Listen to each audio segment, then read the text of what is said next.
Saglit, huwag mo muna scroll. Ipagpe-pray muna kita. Alam ko na kailangan mo ng prayer ngayon, kapatid. Pero bago kita ipag-pray, may Word of God muna akong babasahin para sa'yo. At bago din ako magbasa ng Word of God, maraming beses ba na question mo si Lord ngayon? Maraming beses ba na sinasabi mo, Lord, bakit mo ginagawa sa buhay ko to? Bakit mo hinahayaan na mangyari sa akin to? Bakit mo ako sinasaktan, Lord? Bakit mo ako dinala sa sitwasyon na ganito? Lord, bakit mo ako pinapahirapan? Kung yan ang mga question mo ngayon, kapatid, para sa yung Word of God na to.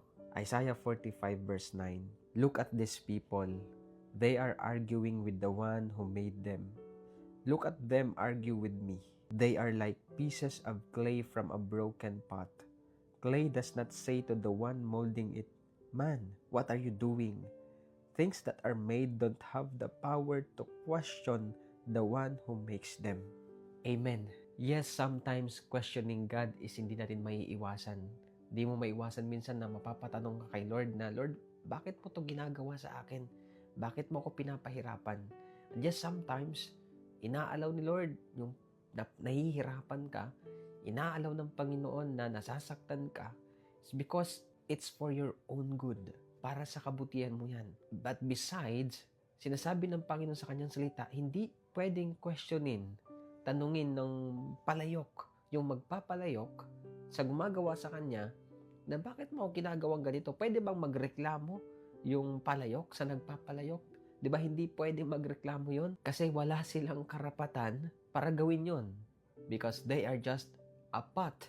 They are just a clay. Ganun din tayo. Tayo ay alabok, galing lang sa alabok na nilikha ng Panginoon. At sabi dun sa binasa natin, yung mga nilikha, yung mga ginawa, ay hindi pwedeng magsabi sa gumawa sa Kanya, bakit mo ako ginawang ganito? Ginawa lang naman tayo, so bakit tayo magre-reklamo? Bakit tayo magko-question sa Panginoon? Katulad din sa iyong kapatid ngayon, alam ko hindi madali yung sitwasyon mo. Alam ko hindi madali ang pinagdadaanan mo. Pero pwede ba alisin mo yung mga pagrereklamo dyan sa puso mo? Alisin mo yung pagka-question mo sa Panginoon na nauuwi sa pagdadoubt sa Kanya, sa ginagawa ng Panginoon. Di mo ba kayang pagtiwalaan si Lord sa ginagawa niya sa buhay mo? Inaayos ka lang ng Panginoon. Nire-redirect ka lang ni Lord dun sa maganda niyang plano sa buhay mo. Dahil ayaw niya na manatili kang basag. He is molding you kagaya ng clay, kagaya ng pot na ginagawa niya, minomold niya ng maayos. And yes, sometimes, mababasag ka talaga kasi pag hindi okay yung nafo-form sa'yo, babasagin ng Panginoon yan para mas lalong maging maganda, maging presentable sa harapan ng Maker, sa harapan ng Creator mo.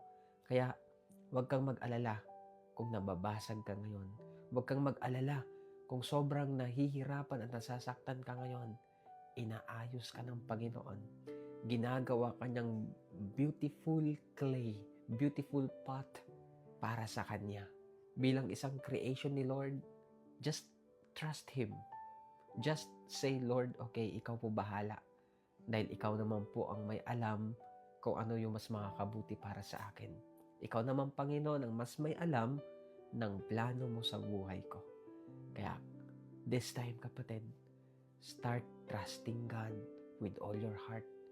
Alisin mo na yung mga pagrereklamo.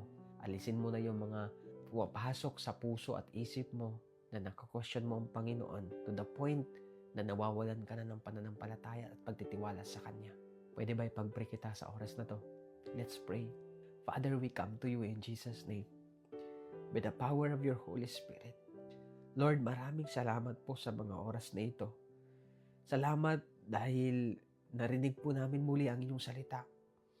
Panginoon, di ko man po alam kung ano po yung mga bagay na napapatanong yung taong ito na nasa kabilang screen, na nauuwi sa pagrereklamo niya, Lord, dahil masakit, mahirap, mabigat ang kanyang dinadanas ngayon.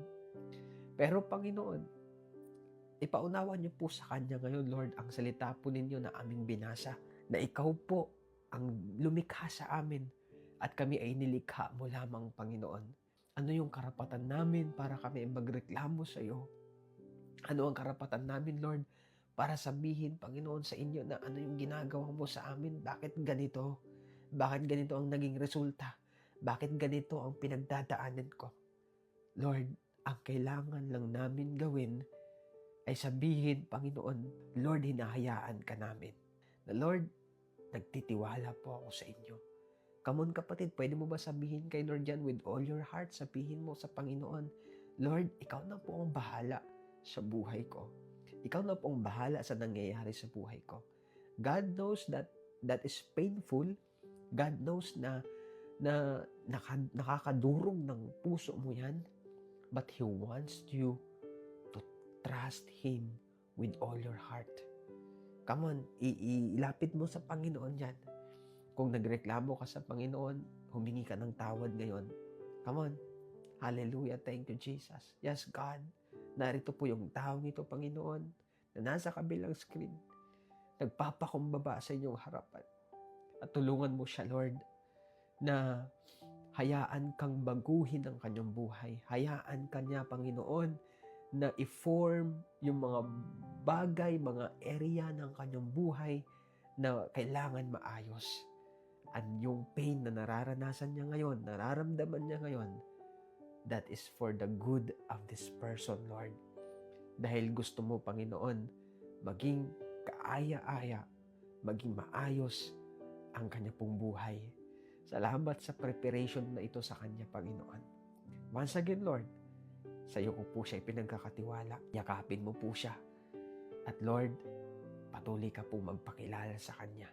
We thank you, Lord, in Jesus' name. Amen and amen. So yun lang, I hope na na-encourage ka ng salita ng Panginoon.